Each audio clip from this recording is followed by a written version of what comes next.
Hi there, this is Manny with Classic Auto Repair. We are going to complete a vehicle inspection on a 1961 Jeep Willys. New customer, so we're going to be looking at safety and reliability issues first, and then look at other items as we go down the list. Just going to cover a few of the items that were listed by the client that need to be addressed first. We want to get an oil change done on the vehicle. Looks like the lubrication of the suspension, filter change, fuel gauge, temperature gauge, seat belts. Let's see if we can go over some of these items here. The seat belts are here. These are lap belts that just go around the lap and are mounted here across. Did recommend that if you're going to have children in the vehicle, this does not have an airbag, and the body will impact this if there's ever a collision. Same thing here. Not something you want to be hitting with your head. So the recommendation was to install an anchor point here and put 3-point shoulder belts that will cross the torso here and prevent the body from moving forward under a hard deceleration. They have weights in them and they're mounted down low. So you have the lap in addition to the shoulder, and that'll improve safety on the driving of the vehicle. Going to the gauges themselves, it was on the list. Yeah, you need to know what's going on with the motor, and it looks like they've added a oil pressure gauge, which I showed you on the other video is leaking at the motor. Possibly, depends, might be the valve cover or gasket. I just have to clean it and see if there's any leaking, so we may have to do something there. This is your voltage or amp gauge. This should be telling you that the alternator is charging. And then the oil pressure light does work. It comes on right here. The temperature gauge does not work. The fuel gauge does not work. So one of the first things I'll do is I'll get underneath the dash and perform a swing test to make sure that it's got voltage going to the gauge and that it does operate. If this doesn't work, then you know the gauges are failed. You may want to go with a aftermarket gauge set that we can put, say for example here, a temperature gauge. We can install it in this hole right here if you like, and that'll give you a reading there for the temperature. And the fuel is kind of the same way. We can hook up an external fuel gauge if necessary, or look at completely replacing this unit, this assembly, with a new part. Looks like the speedometer needle is falling off, so it might be worth the investment is to look into just getting the entire assembly here replaced, and then I'll check cables to the transmission to see if the gears are intact, the cable itself isn't broken or dried out from not being lubricated with grease. All that needs to be in good working order before we can even get to the dash point, but I will put some pricing together there. As I mentioned, it starts right up. Here's your choke cable. You want to pull this all the way out when you're cold starting. Let it run up for about 20-30 seconds and then push it in. And that'll give you the best start and performance when the motor is cold. All right, so this is an external turn signal assembly. It's not working, probably because it got exposed to the weather. Easy to replace. We can put a new one of these on there. Wiring needs work. A lot of wires are just hanging or not connected. This one obviously gets disconnected when the windshield is dropped down and then the switch is turned on here. For passing a state inspection, you do need the wipers to work. So I will put power to the connection and see if we get operation or if this unit needs to be replaced. In addition, I got to make sure that we have some way to connect a wire to drive the power to the wiper motor so that it'll pass the test. You also need a horn, and this horn button is not connected. I'll have to do some diagnostics on it to find out. Put a new button switch. Make sure the wires are connected. As you can see here, you got a lot of exposed wiring, which is never a good thing because they need to be going to something or completely covered. And we'll get this all checked out so that when you're applying the clutch, you don't get stuck with your foot on this and either prevent some kind of a driving issue, or like I said, damage the wiring even more. So again, a lot of stuff up in there, old wiring that's about 60 years plus old. So you got to make sure that there's no exposed insulation, and we can address that for you. Maybe get this fuse block here strapped up there out of the way. You don't want this again exposed to water or any kind of your foot or anything getting stuck on that. So again, some areas there that we can address. The ignition switch seems to be working good. I haven't had any issues starting the vehicle. This is the toggle switch for the blower motor. It does work. So you do have a fan blower for the heater. And I went over that on my notes as well. So those are the, and then also not necessarily a safety thing, but just to make it more drivable in the summertime, having a top put on here, a canvas top, we can have that installed on there as well. Definitely a doable thing there to make it more enjoyable, keep you out of the sun. All right, running down the vehicle inspection notes. Let's see if I can bring anything else to your attention. Let's see, going down the list. We talked about the fuel gauge, temperature gauge, dash warning light, oil sending, okay. Voltage gauge, okay. Headlights are okay. So the headlight switch is working. You do have high and low beam indicators, so that's a good thing. Brake lights have a problem. There's no brake lights. Basically, when the lights are turned on, there's no when you push on the brake pedal, you're not getting any indication here. But what you do have is when the lights are turned on. Let's see, I got the battery disconnected right now. But when the battery, when the headlight switch is turned on in the park or headlight position, these are illuminated at their highest setting, which is there's a 2-element bulb in here. One of them is for brake lights, the other, or brake and turn signal, and the other one is for park. So it's a dimmer light. We need to fix the wiring under there and get everything connected correctly so that when you push the brakes, you get an indication in the back.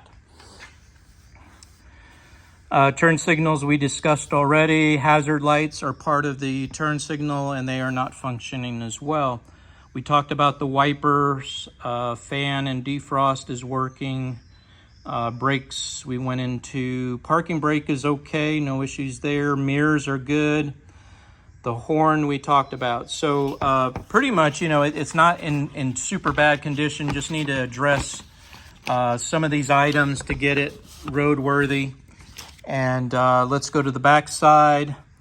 Tires, we mentioned that in the other video. The rear tires need to be replaced. There's no spare on the vehicle, so you may want to pick one of those up. Let's see, the leaks. We talked about the valve cover. You did have a valve cover gasket seal in the truck, so we can put that on for you. Seat belts we talked about there. Okay.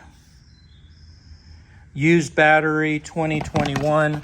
So we're going to want to put a new battery in it. That's going to help with reliability.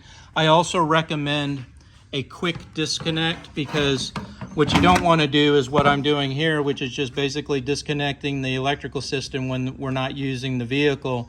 It's a safety issue on these old cars. You don't want to leave the electrical system completely intact and walk away from the vehicle for a couple of weeks. What you want to do is have this disconnected. So one of the things we put on almost every vehicle in the shop is a quick disconnect. And what that does is, with this little knob here, you can connect or disconnect the entire electrical system with just a twist of a knob. And it's convenient. You don't have to worry about tightening and loosening the clamps. You just turn that knob, and it gives you a good safety insurance there that you're not going to have an electrical meltdown, a fire, because everything has been disconnected at that point. And then the battery itself needs to be replaced. It's over 3 years old. Looks like it's been in there a while. We'd go ahead and recommend getting a battery for the electrical.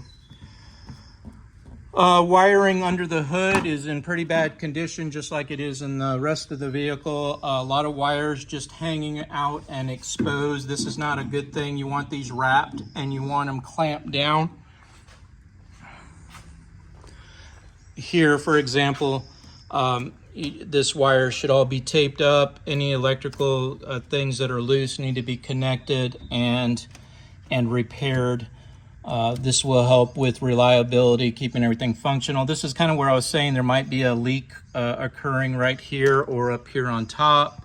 This is an oil pressure return, and they're notorious for leaking around these areas. So we'll clean the motor, repair the leaks on top that drip down, and that will help us isolate any further repairs that we would recommend on the oil leaks.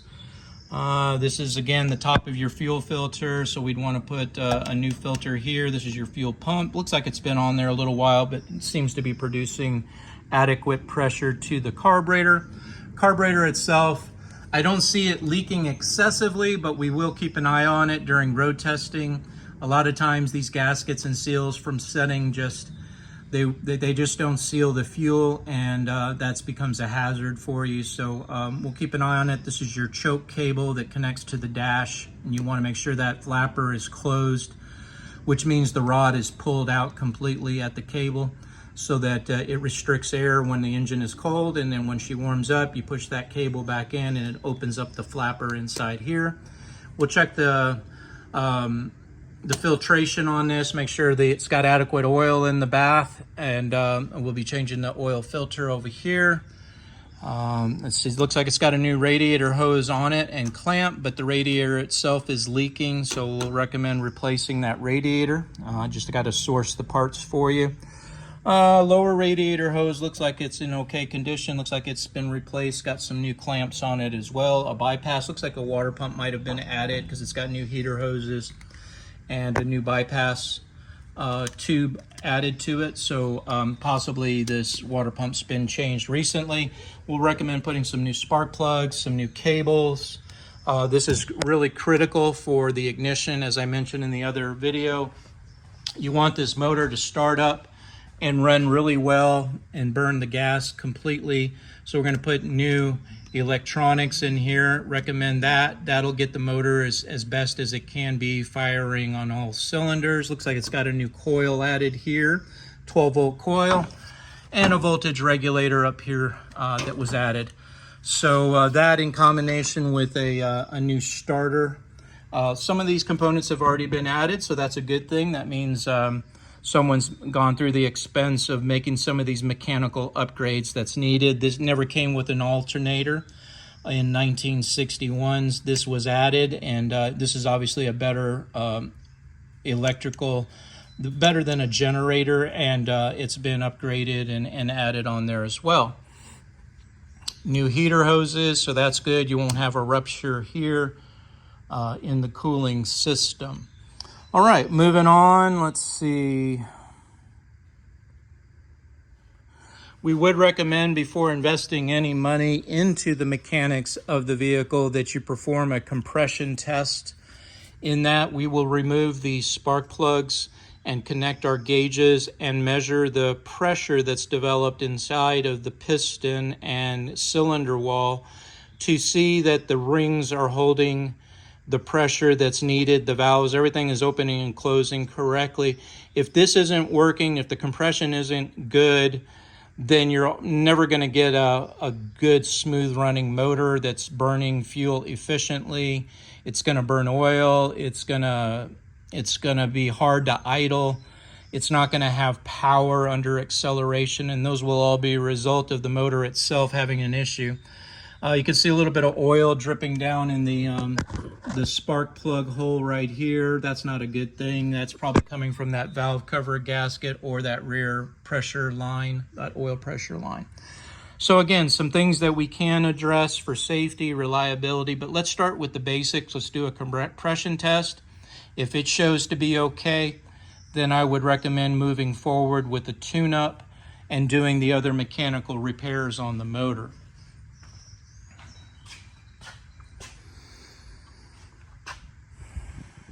All right, on the exterior of the vehicle, it looks like it's been hit right here. You can kind of see where this is dented in on this side, flat over here. And during that impact, it broke the socket assembly and the lens off of the passenger side turn signal park light. So I would recommend replacing that assembly there. See if we can't, if we're not really body people here, but I'll make sure that the new piece that goes in, that we're not compromising it by putting into a bent piece of metal. We may have to put some seals on it just temporarily until you get the metal fixed if you choose. Or like I said, you can run with a new lens on it, new assembly, new socket, because this is all broken right here. Headlights are in good shape, nothing to worry about there. The hood opens, closes, no problems there.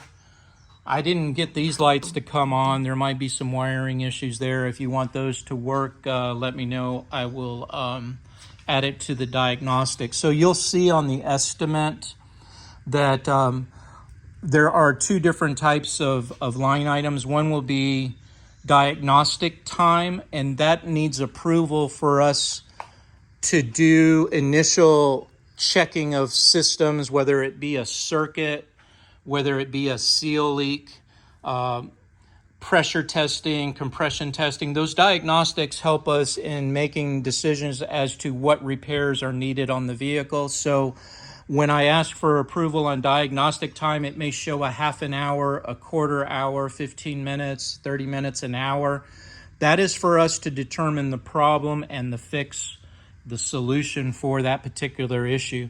Once we determine the solution, if it's not repairable within the diagnostic time that was approved, then we'll have additional time, labor, and parts possibly that are associated with that repair, and that will come in a revised estimate. So you'll see that additional labor noted on the revised estimate for approval to get those repairs completed.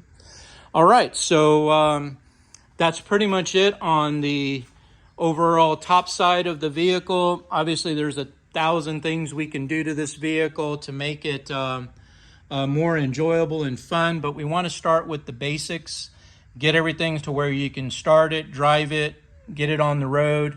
Then we can look at things like we can put stereos in these. We can add all kinds of neat things. You can upgrade the wheels and tires, and they make body kits for these that you can completely swap out.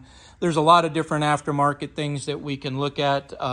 Seats, steering wheels, just endless things that are available in the Jeep aftermarket out there online. And like I said, a lot of those items we can help you with. This is Manny with Classic Auto Repair. Hope you enjoyed watching this inspection of a 1961 Jeep. Have a great day.